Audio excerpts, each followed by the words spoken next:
Right here we have a 154 scale Thomas safety Liner HDX. This is as you've seen on the videos before that I've done with these. These are pretty beefy models. The entire thing's metal, obviously except for the base and the tires, and the little stop sign. But everything else is metal. Like these windows are just painted on; they're not even plastic. So makes it a pretty heavy model. Also empties out the inside quite a bit, so a battery can fit inside of these when you do the lights instead of the other smaller international bus that I do with the battery underneath near the rear tires. So anyway, this one's been decaled for the customer, bus 355, and I'm going to probably blow this at AN. I'm going to go Arundel, maybe Arundel, I don't know. Anyway, this county public schools labeled on the side. I'm going to go with Arundel. That's what I'm going to say. It's probably totally wrong, but anyway, it's spelled correctly. That's all that matters. Bus 355. I did go ahead and paint the rims black. We talked about that. As you can see, those are black. Turned it around. Of course, same lettering on the other side. Bus number 355. Underneath, you're going to see a couple switches. Actually, 3 switches. This one here in the center will operate your tail lights and headlights and front parking lights. The red and yellow buttons, I think they probably explain themselves. So let's go ahead and turn the center switch on.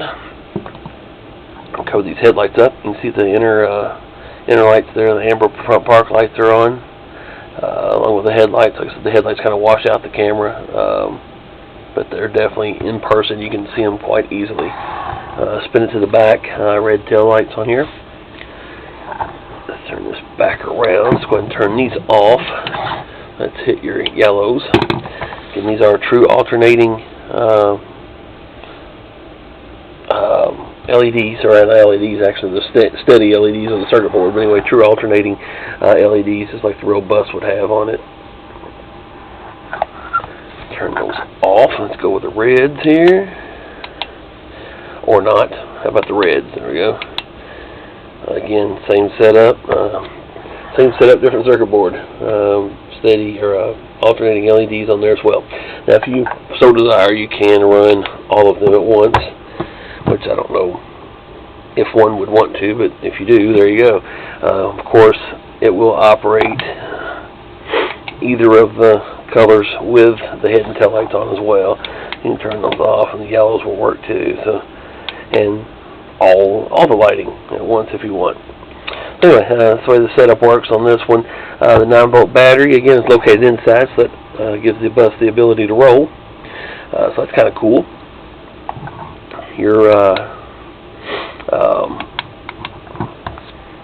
battery is changed. You can lay this bus.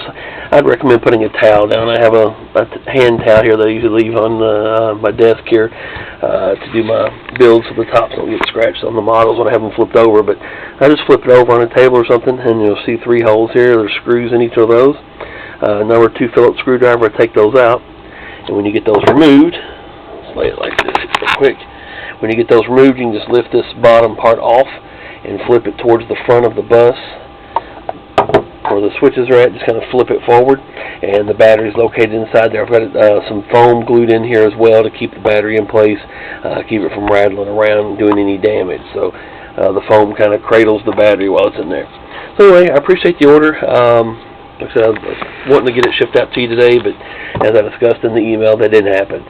So we'll go out tomorrow, assuming everything's okay with it. Like I said, it's built to the specs that we discussed, so everything should be covered on it. My camera's crooked. There we go.